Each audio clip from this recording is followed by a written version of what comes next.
Yo YouTube, j'espère que vous allez bien aujourd'hui également, et je vais vous parler en ce jour d'une dernière souris de la marque Zowie, la ZA13C. Si vous ne connaissiez pas la marque, sachez qu'ils sont un peu un modèle dans l'industrie de la souris de jeu, et beaucoup de marques s'inspirent ou copient tout simplement la forme de leur souris. La particularité de la série ZA est le fait qu'elle ait un dos très bombé vers l'arrière, avec une retombée plutôt rapide. La ZA13 est le format le plus petit de ce modèle de souris, et il existe aussi donc la ZA12 qui est plus grosse, et la ZA13 qui est vraiment faite pour le très grande main. Et la lettre C signifie tout simplement qu'il s'agit de la dernière version de celle-ci, parce qu'en gros, leur modèle de souris existe déjà depuis très longtemps, et de temps en temps, ils font une mise à niveau de cette souris en améliorant le capteur, les patins, les switches, le câble, etc. Nous en sommes donc ici à la mise à niveau C du modèle ZA en 2022. J'étais déjà un peu familier avec la forme, car comme je vous l'ai déjà présenté en vidéo, je possède la souris de Piranha Mouse Mode, qui est ici la reproduction de la Zowie ZA12. Je vous rappelle donc mon profil pour que vous puissiez mieux vous situer dans mes observations. Je suis donc un joueur Apex Legends classé Master à chaque saison et anciennement Predator. Ma main a une longueur de 18 cm et une largeur de 10 cm. J'ai donc une main assez moyenne et j'adopte un espèce de clou en pince sur la majorité de mes souris. C'est-à-dire donc que je cale la souris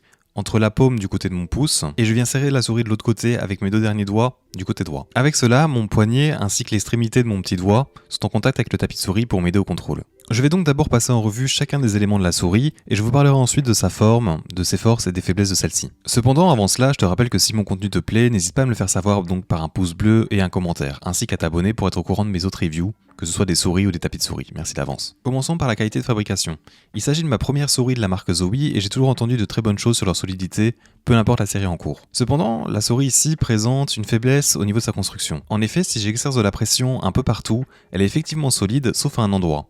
Le côté gauche de la souris, c'est-à-dire là donc où se trouvent les boutons latéraux. Si vous suivez mes vidéos, je vous avais parlé de cet effet de craquement sur ma G Pro Super Lite qui est apparu après des mois de lourde utilisation. Et bien ici, à peine en 2-3 jours, le même phénomène s'est produit. En gros, après le premier jour, je pouvais déjà ressentir quelque chose lorsque je posais mon pouce sur la souris. Après 3 jours, le ressenti est encore plus fort, et ici, après plus d'une semaine, j'ai comme l'impression que cette partie n'est plus attachée en fait au bas de la souris. Ce qui donne l'impression donc qu'il y a du jeu à cet endroit, quand j'y exerce de la pression. J'ai aussi l'impression que ce défaut a rendu mon clic arrière un peu plus mou et avec donc une moins bonne tension. C'est un problème assez connu avec ce modèle en particulier et je ne pense pas qu'il impacte la ZA11 ou la ZA12C. J'imagine que la marque, en faisant de cette souris la plus légère qu'il n'ait jamais construite, c'est-à-dire donc 67 grammes pour ma copie sur ma balance, ils ont donc fragilisé du moins cet endroit en particulier. Est-ce que cela a impacté mon gameplay durant son utilisation? Non, pas vraiment. Mais je n'ai qu'une semaine et demie d'utilisation de la souris, j'espère donc que ce problème ne s'aggravera pas plus que maintenant, car il pourrait rendre le bouton pouce arrière vraiment très peu agréable à utiliser. Passons ensuite au revêtement. Le revêtement a un ressenti mat, lisse et assez doux. Et c'est un vrai aimant cependant pour les traces de doigts. Même avec une très bonne hygiène, c'est impossible de la garder comme à son origine. Vous avez donc ici une souris facilement salissable, mais ce revêtement vous offre en fait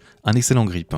Meilleur qu'une G Pro Super Lite et j'oserais même dire équivalent voire meilleur qu'une XM1R, qui est pourtant reconnue pour avoir l'un des meilleurs revêtements agrippants. Cela fait pas mal de temps que j'utilise des bandes agrippantes pour beaucoup de mes souris, donc des grips, et je vous avoue que ça fait du bien de ressentir le feeling d'une souris nue et de ressentir ce qu'elle est réellement et non pas une texture en caoutchouc, peu n'importe la souris. Vous n'avez donc vraiment pas besoin d'ajouter des grips sur cette souris. Pour finaliser sur ce revêtement donc, pour moi les traces de doigts ne sont pas un problème, car je sais que cela a pour but d'augmenter en fait la tenue en main de la souris, et c'est donc beaucoup plus positif que négatif.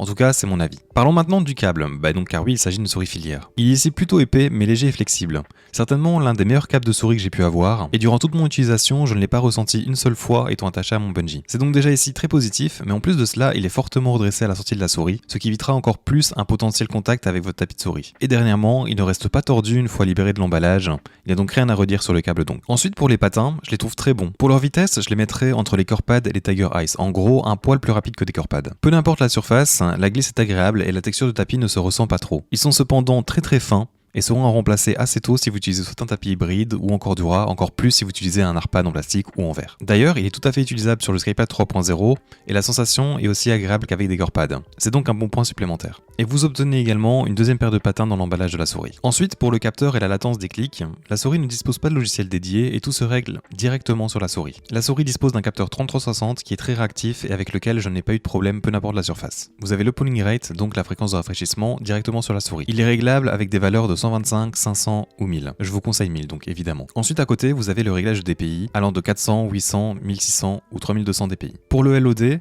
ou la distance de tracking du capteur ainsi que la réactivité des clics, vous pouvez les régler en effectuant la manipulation expliquée dans le livret de la souris.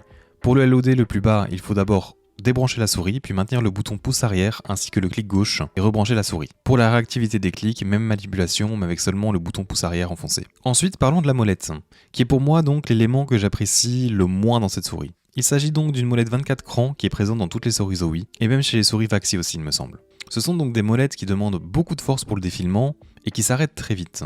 Elles font aussi d'ailleurs énormément de bruit. J'ai énormément besoin de ma molette dans Apex car elle me sert à bunny, wall jump, trick sur les zips et surtout pour le tap strafing. C'est-à-dire que j'ai donc besoin que ma molette puisse envoyer beaucoup d'inputs de saut dans un court délai. Et ici avec une molette qui est dure à faire défiler et qui en plus s'arrête facilement, je n'envoie pas tant d'inputs que cela finalement. Cependant la précision des inputs se ressent donc très bien et vous savez de source sûre que vous ne raterez pas ce que vous voulez faire. Je vous parle ici donc de mon cas pour Apex, mais je suis bien conscient que cela peut être justement une force pour d'autres jeux, notamment CSGO, et c'est donc comme je disais pas génial pour mon utilisation à moi. Si vous faites beaucoup de bureautique ou de navigation internet avec votre souris de jeu, je vous conseille cependant d'avoir une autre souris car la molette n'est vraiment pas agréable pour cela. Pour le clic de la molette, il est encore une fois ici assez dur à presser, et le double clic qui me sert donc à ping les ennemis est donc difficile également. Pour tout vous dire, en fait, la première session où j'utilisais la souris, j'avais l'impression qu'on m'avait enlevé une partie de mes mouvements dans le jeu et j'ai du mal à m'habituer. Et petite dernière chose que j'apprécie cependant qui est liée à la molette, et dont personne ne parle d'habitude, mais la marque a design un petit espace plutôt confortable pour accueillir votre doigt après utilisation de la molette.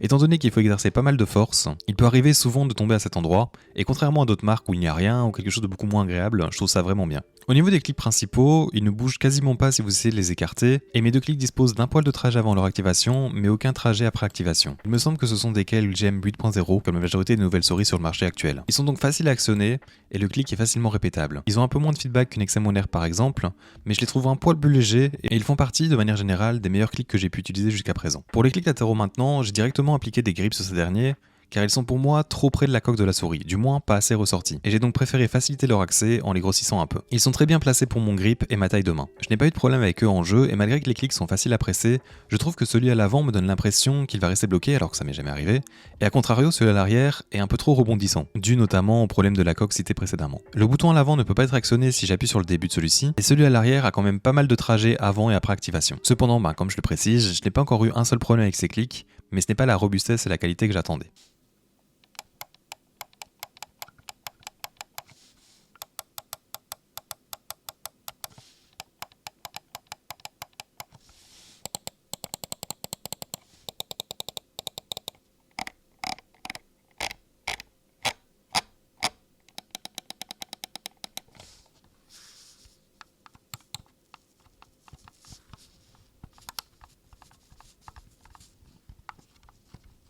Maintenant que tous les éléments de la souris ont été abordés, nous allons parler de sa forme. Je vais essayer d'être précis dans mes explications, mais désolé si ce n'est pas très clair par moment. Comme je vous disais donc au début de cette vidéo, la ZA13C est donc le format le plus petit de la série ZA. En effet donc, elle mesure 12 cm de longueur, et elle est donc plus petite qu'une G Pro et définitivement moins large que cette dernière. A titre de comparaison, la ZA12 serait plus un format similaire à la G Pro, mais avec un dos plus haut. La ZA13 aurait quant à elle plus les dimensions d'une Razer Viper Mini ou une Poney Shim 2. Ma prise en main a donc été légèrement impactée par ce format, car comme vous pouvez le voir sur ce b-roll, la ZA13 dispose de creux prononcés sur ses côtés, se resserrant donc sur son centre. Là où sur une G Pro, les courbes sont beaucoup moins accentuées. À force d'utiliser donc, mon petit doigt s'est retrouvé à se courber légèrement de base, comparé à sa position plus droite de d'habitude. Pour une main de taille de 18 cm de longueur et pour mon style de grip, je trouve que sa taille est idéale. Par contre, la largeur de la G Pro me semblait plus confortable au vu des 10 cm de ma main. Au niveau de cette fameuse bosse, elle est en fait similaire en hauteur à la G Pro mais placée plus à l'arrière. C'est-à-dire qu'elle vient rentrer en contact avec votre main juste en dessous des phalanges. Et cela peut donc augmenter les points de contact avec la souris et offrir une meilleure stabilité. Pour ma part d'habitude, quand je resserre ma main pour tenir ma souris, je n'ai que les phalanges de mon petit doigt, voire aussi mon annulaire touchant la souris. Ici par contre, la souris vient aussi se caler même au niveau de la phalange du majeur. Cela présente donc des avantages comme des inconvénients. En gros, comme je le disais, cela peut offrir plus de stabilité, notamment dans mon tracking,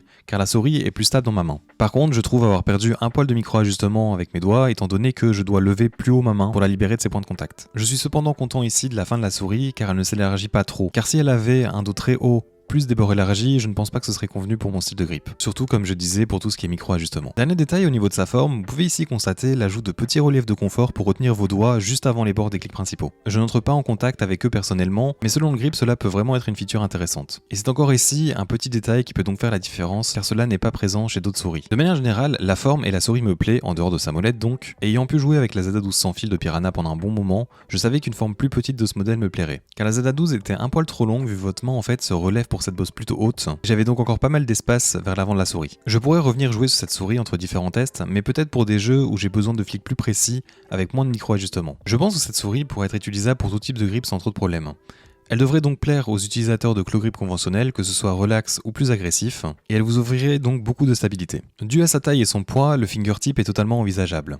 Et pour les utilisateurs de Palm, la bosse permet d'accueillir votre paume confortablement. Cependant, veillez à bien regarder les dimensions de différents modèles si vous avez de grandes mains. Car oui, la force des souris Zowie est d'avoir un éventail de très bonnes formes, mais aussi de pouvoir ajuster la dimension de ces formes en fonction de votre morphologie. Je vais vous laisser maintenant avec du gameplay réalisé avec cette souris comme d'habitude, et sachez que si la souris vous intéresse, je vous ai mis mon lien affilié Amazon dans la description. Elle n'est pas encore disponible tout le temps, mais des petits stocks sont ajoutés de temps en temps, et c'est comme ça que j'ai pu l'obtenir personnellement. C'est donc tout pour cette review de la Zowie Z13C. J'ai fait de mon mieux pour vous décrire la souris et vous exprimer mon ressenti à son sujet. Si j'ai réussi ma mission de te renseigner ou de juste aider dans tes choix, n'hésite pas à me lâcher donc un petit pouce bleu, à commenter et à t'abonner si ce n'est pas encore le cas. Je vous retrouve donc dans un futur proche et à bientôt.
Ce que j'ai mis, j'ai tué le mec à la nade.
Encore.